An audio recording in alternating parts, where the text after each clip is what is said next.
and welcome to GameSack, and this one is about mech games, and some pretty good ones too. I was just going to say that. We have a pretty good choice here. Of course, we're not covering everything. You're not going to see Gundam or...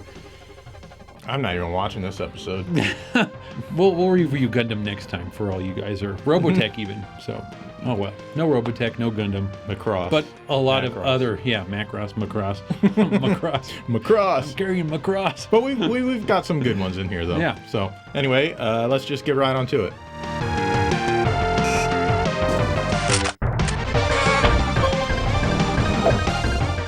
Metal Storm on the NES is a cool little mech game from Irem that I never got to hear about in its time. It's a side-scrolling platformer that seems kind of run-of-the-mill at first, but then you jump to the ceiling. Suddenly, gravity is completely the opposite. You use this to your advantage throughout the game, and most of the stages are designed around flipping back and forth. You can jump through certain platforms and not through others, and some platforms will only let you go through them in one direction. There are some traps that will deactivate or activate when you switch your orientation as well. You'll have to think and react fast, and the good news is that with one hit, you die.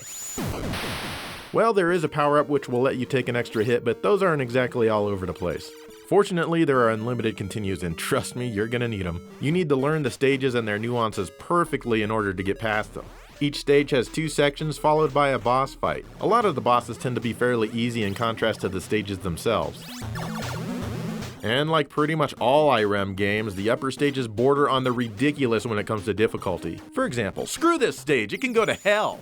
Anyway, along the way you'll get your typical power-ups which upgrade your shot, give you a shield, and that sort of thing. You can even turn your gravity-switching jump into an attack which also defends after you grab a certain icon.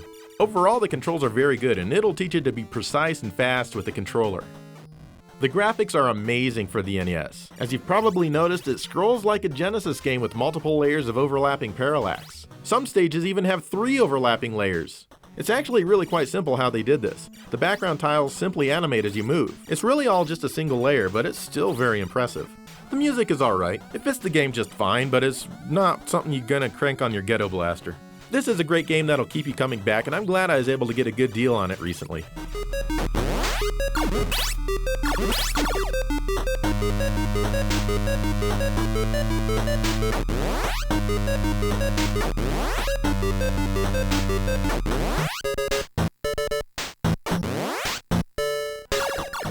Front Mission is a series of strategy RPG games by Square that never left Japan. This is a sad thing, because these games are actually really fun.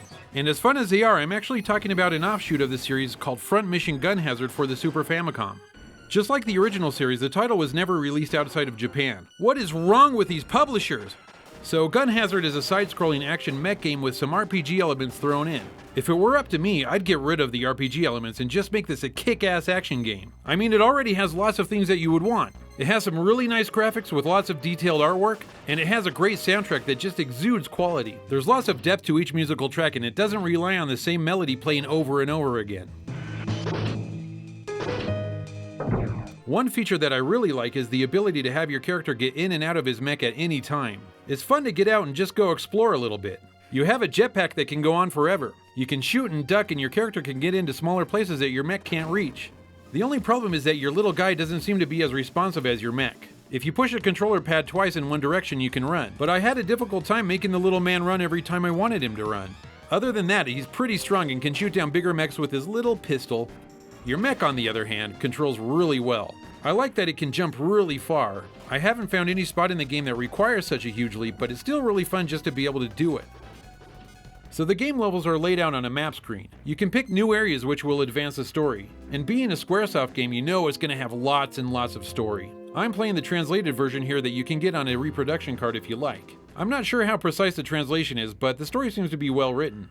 Before each mission, you can outfit your mech with parts you've bought from the store. You can resupply your life bar and a secondary weapon. And the most important thing in a game like this, you can save your progress. The missions themselves seem to be pretty short. Each one has an objective that'll be told through the story at the beginning of each mission.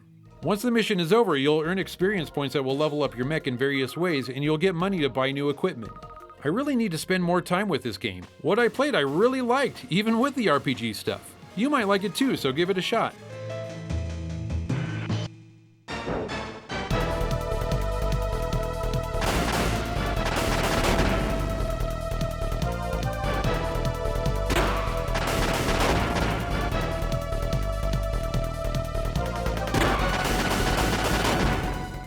Battlecorps for the Sega CD is an interesting mech game. It was developed by Core, and they were one of the few that constantly pushed the Sega CD hardware. Basically, it's a first-person mech game. You walk around in a 3D-like environment, blast things, and try not to die. But unless you're prepared, dying is kind of a cinch to do, and the first level doesn't really go very easy on you. You choose between 3 different operators, each with their own strengths and whatnot. And once they all die, it's game over. You have a selection of different weapons, and you can also aim upwards and shoot things that are above you. Unfortunately, even with a 6-button controller, this requires holding the A button while pressing up or down on a D-pad, and it can take some getting used to. In all fairness, it does become second nature pretty soon though. Walking around is also interesting. You press up to start walking at your slowest speed. Depending on your character, you can press up again and again to increase your speed. Pressing down decreases it, and you also have 2 backwards walking speeds. Sometimes you'll find that your mech is so big that it can't even get around seemingly small obstacles on the ground. Now this can be kind of frustrating at times, but keep in mind that most things can be destroyed. And if you haven't already noticed, there's a map in the upper right corner to help you out. Some stages have things that you need to do in order to advance. Like here, you need to get across the water, so you'll need to find the switch and extend a bridge. And like all switches in the world, it's activated by being destroyed. Anyway, now you can cross to the next area of the stage. The game is pretty slow moving and at times a bit tedious, but it's pretty fun once you get the hang of things. The graphics are outstanding. Need I remind you that this is the Sega CD? Everything scales and the world rotates around you as you turn. Unfortunately, some of the stage graphics tend to repeat themselves on the upper levels. This is a CD game. Isn't this supposed to have unlimited capacity? The music's not bad, some of it's actually pretty good, and you'll also hear it multiple times throughout the game. If you like seek and destroy mech games on the Sega CD with lots of scaling, check this one out.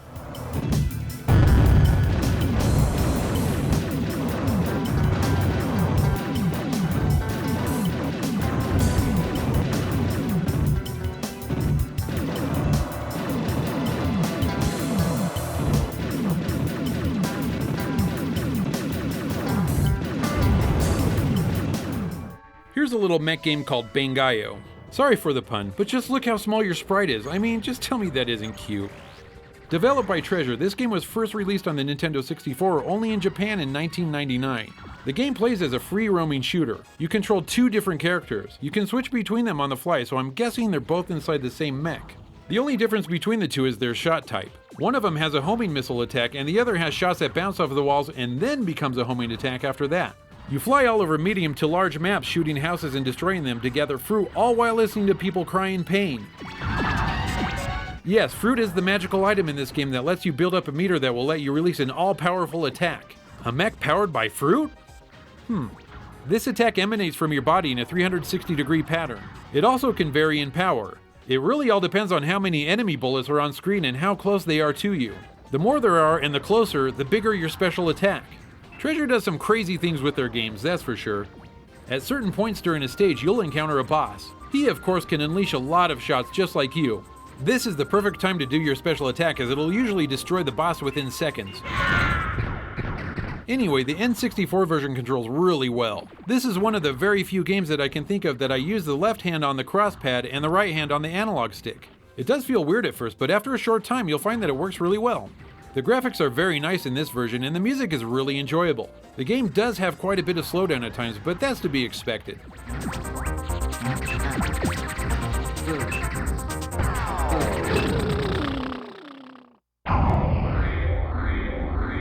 This game was released 3 months later on the Dreamcast. This version was modified with new backgrounds and sharper textures. This game definitely looks better, and it also sounds better with new music and CD quality audio. The problem with this version, as with a lot of Dreamcast games, is in the controller. Again, I've got to say that this is one of the most uncomfortable controllers I've ever held. For some odd reason, the default button layout is horrible. You really need to switch the controller options immediately to use the A, B, X, Y buttons to fire. If not, then you're going to be in for a horrible lesson trying to learn the default controls. Once you do get the controls set properly, you'll have a pretty good time. You can't go wrong with either version, and here's a side-by-side so you can make up your very own mind. There was also an Xbox Live release as well as a DS version called Bangai-o Spirits.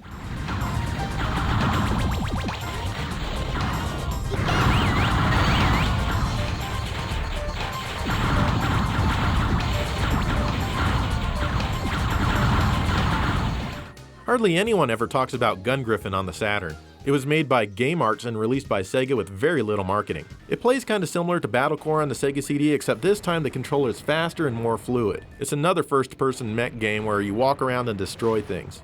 You walk forward with the X button and slow down and go backwards with the A instead of using the D-pad. This takes about 8, maybe 9 seconds to get used to. It's pretty easy. C switches your weapons and you can even jump for an aerial view. Like Battlecorps, you have simple objectives you need to accomplish. In this game though, you're restricted to move and fight in a rectangular battle zone. And if you go outside of this zone for too long, your game will end. However, the enemies can run in and out of this zone to escape you, no problem. I hope their game ends, those bastards. There's also a fun time limit. And even though you have a time limit, the enemy does not, just like in real war. So the levels themselves aren't quite as interesting here as they are in Battlecorps, but the action itself is a bit more frenetic. It's kind of hard to die, but it can also be hard to win as some of the enemies are really good at escaping your shots, especially when they run out of the battle zone. I kinda like how whenever you're wandering through a bunch of trees, your radar becomes completely useless. Man, you must have the world's crappiest radar in that thing. Can't even read through trees. The graphics are pretty minimal, and it definitely could have benefited from more enemy types and also a bigger variety in the stages. The intro video looks pretty good for Saturn Video though. The Japanese version of the game even uses the MPEG card if you have one installed in your Saturn. The US video looks stretched horizontally. Which one do you think looks better? The sound effects in the game can be kind of annoying. There's lots of constant little warning beeps and sirens here and there which will grate on your nerves pretty quickly as you play. The music is alright, it's nothing really worth mentioning even though I just did. Overall, everything plays well and it is fun, but I feel that Game Arts could have done a lot more with it. It just doesn't seem very ambitious at all. However, it is definitely worth picking up if you see it for cheap.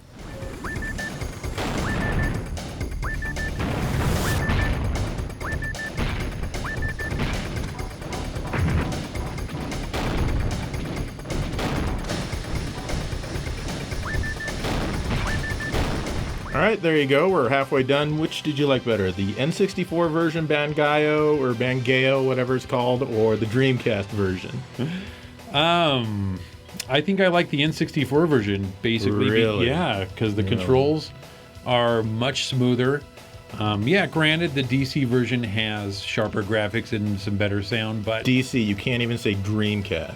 No, why would I say Dreamcast? DC, I gotta abbreviate everything. Anyways, yeah, the N64 version is a much better. Fine. Not much, but it is a funner game. Fine. More fun. Anyway, we've got 5 more, so let's just get to it. Funner.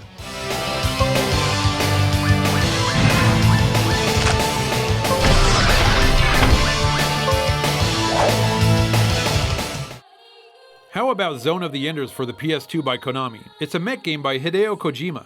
If you know who Hideo Kojima is, then you know that he likes lots of story, and this game is no different. The story's about a kid named Leo who basically falls into the cockpit of a giant mech called Jehudi.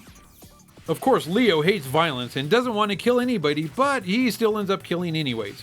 Lucky for us, it's voice acted by some kid with a rather annoying voice. Kind of like mine. You mean that everyone is dead? That is correct. Good work, sir. This game is fun, even though it's loaded with repetition. You go to an area and kill a bunch of enemies and get the necessary piece of data to further Hideo Kojima's story. Then you go to the next area, kill a bunch of enemies, and get another piece of data to further the story. You do this over and over and revisit a lot of areas that you've played already because there's new data there for you to collect and the kid really wants to further the story. Totally repetitive, but still fun to play. There's not a lot of variety in your enemies either. Most of them are pushovers, but there are a few that if you don't attack them first, they can do lots of damage with their laser beam weapon. Overall, I feel that Hideo Kojima made controlling Jehudi in battle easy and very responsive. You have a couple of means to attack your enemy. You can lock onto an enemy, which lets you battle it alone until you destroy it. You can also cycle through the enemies and lock onto a different one if you'd rather fight that one first. If you're at a distance, you can shoot at them with your gun or a charge shot, but these seem to either miss the target or they tend to get blocked. The best way to fight that I've found is at close range where you can battle them with a sword blade attack. When you're flying around looking for enemies or icons to interact with, controlling your mech isn't that great. The camera isn't intuitive at all, and Hideo Kojima made it really easy to lose your sense of direction. I think a lot more effort could have been spent into making it easier to control. The game looks pretty good for a fairly early PS2 game. It's a dark game, and there's very little in the way of vivid colors. It makes sense since the whole setting is in a colony on a space station. I do like the music for this game. It has a really nice electronic soundtrack. Overall, this is a fun game by Hideo Kojima that isn't Metal Gear, which seems to be the only IP he ever bothers with anymore. There is a sequel to this game that's called The Second Runner, but I'm gonna save that review for another time.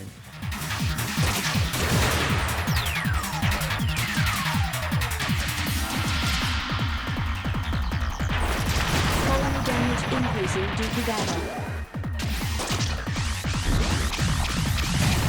Damage index exceeding 50%.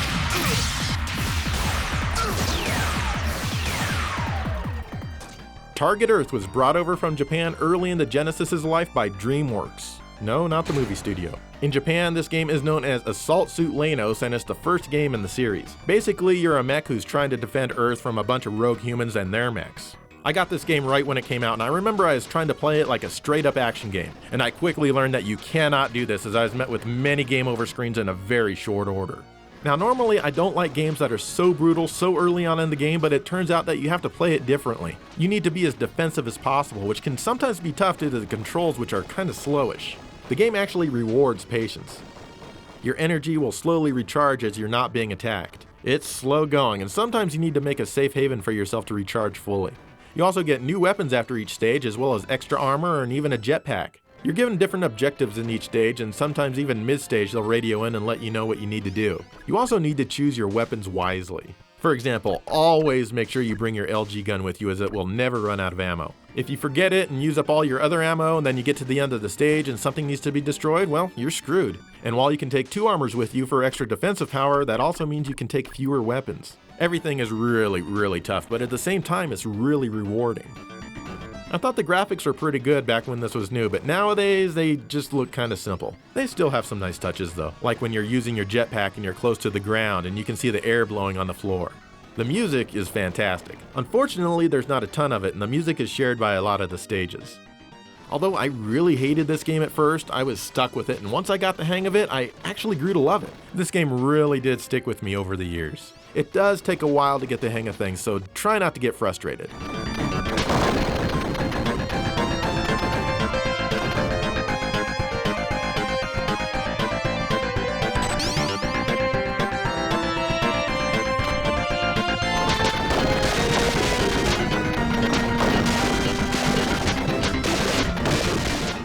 Cybernator for the Super Nintendo was released in 1993. It's the indirect prequel to Target Earth and is called Assault Suits Valken in Japan. There is a storyline, of course, but I really wasn't interested, as I just wanted to blow stuff up with my mech. I was a little annoyed at times when playing this game because the action pauses to continue the storyline. Hey! Get that crap off the screen, I just want to play! Granted, it does this in Target Earth as well, but that doesn't mean that I like when it happens. Cybernator is fun for sure, and I had a great time killing everything that I could. Lots of enemy mechs to kill, and even the puny little humans that try and stop you. I really wanted to squish these guys like bugs, but I couldn't. I had to settle for taking them out with my gun, which was still very satisfying. The levels are all laid out nicely, and I really like the artwork and detail in the graphics. I like how you can even damage the platforms you're on with your gun. Speaking of your gun, you can collect icons that will power it up, and you can also collect new weapons that will increase your ass-kicking abilities. Controlling your mech is good. Aiming your gun is easy, and I really like the ability to dash. This not only makes it easier to advance at times, but it can also get you out of a tight spot quickly. You also have a shield which can come in handy at times. There are parts of levels where you're free to roam all over the place, and if you're in zero gravity, it can be tough to control your gun and train it on your enemies. It's a minor complaint, so I'll let it slide. Cybernator has a great soundtrack, and the music really helps bring everything together to make for one great gaming experience. I definitely like this one better than Target Earth. If you haven't played Cybernator, do yourself a favor and check it out. It's definitely one of the hidden gems for the Super Nintendo library.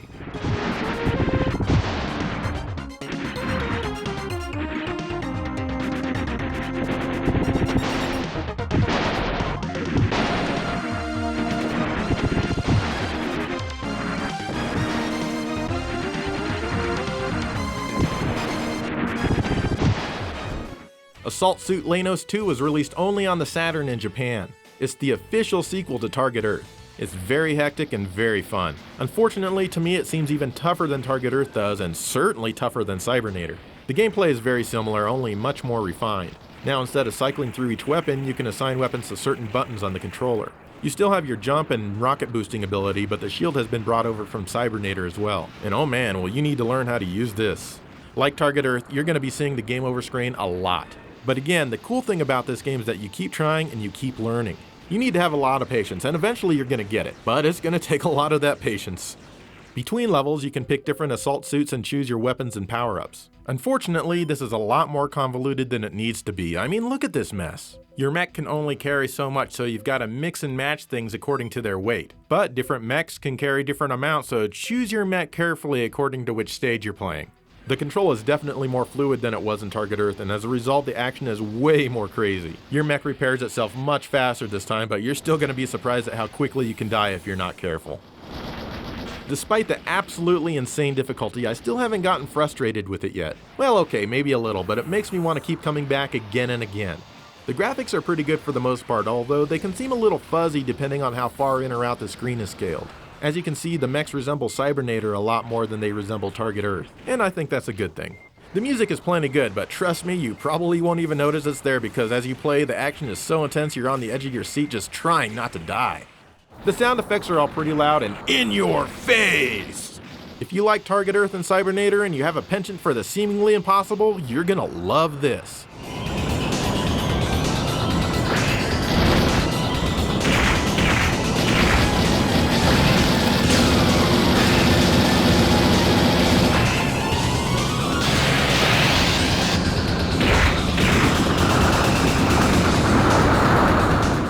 Here's Xardion for the Super Nintendo. I remember back in 1992 when this game came out. My Super Nintendo was still new and I was looking for a new experience. At the time when I was looking through magazines, this game caught my eye. I remember looking at the screenshots thinking that this game had some really nice graphics. Well, I bought the game and I was completely disappointed. I couldn't get into the action and I just hated it. Well, here I am again, decades later, playing it for this episode. I'm sad to report that my opinion really hasn't changed. When you start out, you can switch between 3 mechs on the fly, which is actually a nice feature. Each one has slightly different abilities that'll help you make it through each level. You'll end up using the Triton mech mostly because he's the only one that can shoot upwards. Why can't all the mechs shoot upwards? As you're fighting, you'll earn experience points. This is fine and all, but each mech needs to earn its own experience points. So if you want to have all your mechs fairly equal, you're going to need to switch between them all the time. Once you get enough experience, your life and ammo bar will increase. You'd think that once your life bar increases, they would be at least nice enough to top it off for you. Not a chance here, and good luck finding an icon that will fill your life bar. They're nearly non-existent. The controls are all fairly clunky. Your mech moves very slowly. Something as easy as jumping from platform to platform can even be problematic. And of course, for some reason, you can't drop down through platforms, which really bothers me. You want to know what else bothers me? The music. It sounds really bad and is totally cringeworthy. If you decide to play this game, you might want to turn down the volume, but I can't imagine anyone wanting to spend much time with this one. Apparently this game does have fans out there, but sorry guys, I'm just not one of them.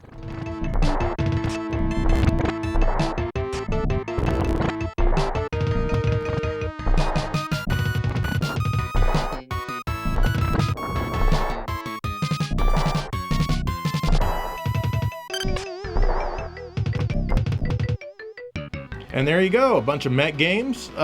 We didn't cover every mech game like we mentioned in the beginning, but some of you probably noticed that we missed Steel Battalion, and Dave actually bought that back in the day, brand new, and you don't have it anymore. I don't have it. You played it once, and it was over at my house. And I like the boot up sequence, booting up the controller and all that, but yeah. It was just too big, too clunky. I didn't want it. And so I remember you getting scared that your wife would find out that you bought it and find out how expensive it is, and she'd get all... She's watching this right now. Oh, I doubt it. Anyway, it was years and years and years ago. He sold it for a great profit, so it's okay. Yes, it's okay, honey. Anyway, let us know some of your favorite mech games, and we'll probably try to cover them in the next episode we do of this. We will. Maybe. No, we will. In the meantime, thank you for watching GameSack.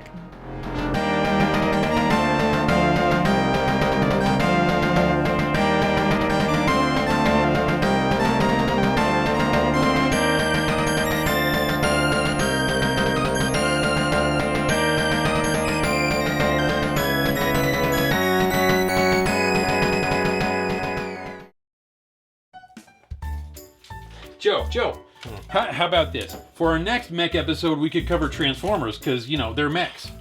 Dude, Transformers are not mechs. Mechs require little human operators inside of them to operate them. Transformers do not. They're not mechs. Well, I see people getting inside and out of Bumblebee all the time, so they're mechs.